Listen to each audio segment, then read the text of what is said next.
Okay, we are on day 4 of making my own sourdough starter, and it is going well. I didn't know if it was really even going to work at all, but it really seems to be doing pretty much exactly what it's supposed to do, which is surprising and wonderful, considering I'm complete newbie with this. So let's check out what's going on.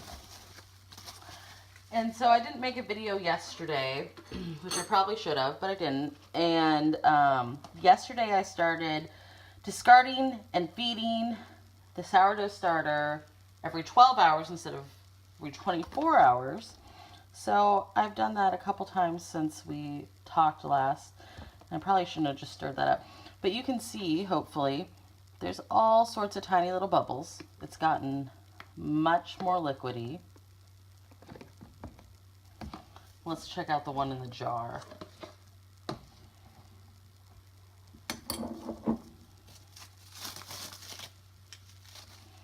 Okay, it's the same thing there. So hopefully you can see that there's liquid and lots of tiny bubbles and movement.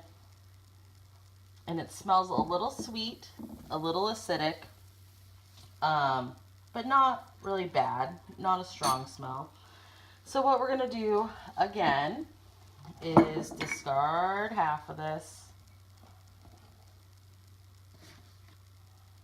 Probably should not have used that since I'm just gonna measure that out. And you know, as you can see, I don't really do anything like I'm supposed to and like measure it out correctly, which is probably why I have some of my failures in baking.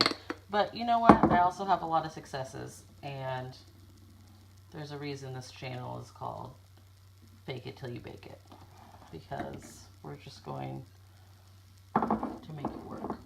And so you actually do throw away half of the starter each time, but I found some really great recipes that you can use this in and kind of make, like, the one I was really interested in was a sourdough pizza crust, so I think I'm going to try that tomorrow. I do tonight, but we have other plans for dinner, so I don't feel like making pizza dough.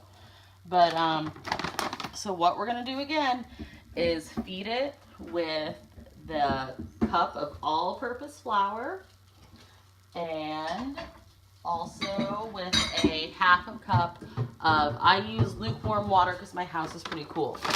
But if your house is warm, you can go ahead and use warm water instead. So, and just a scant cup, you know, not like totally full and measured out. So a little bit less than like a cup. Oh man, it's always been a struggle for me to get this into this jar. I would suggest if you do a jar that you have a wider mouth on this than what I chose, because doing this twice a day and then stirring it has not been the easiest thing. Okay, so then I have a cup of water, so I'm going to do half to each one. Let's check this out. Once again, pretty unscientific methods. Let's see how this works out for me. But we're getting really close to this starter being completely finished, and that's very exciting. So I will feed this again in 12 hours, which will be later tonight, and then we'll be on day 5 tomorrow. And from everything that, all the research I've been doing and what I've read, that it looks like my starter will be ready to like refrigerate and store and start making some bread. Because the cool thing is, once you do this, you just have to feed it with the same flour and water like once a week and keep it in your refrigerator literally indefinitely. I mean, it will just keep living and living, and as long as you're feeding it and everything. And you can even dry out a sourdough starter if, like, you know, you're not going to use it for a really long time, like you're just kind of done with baking, but you don't want to have to do this again. So I am super interested to see in a couple more days if I can actually make sourdough bread. And I know that sourdough bread in the bread baking community, it's a thing. It's a big deal. It's an art form.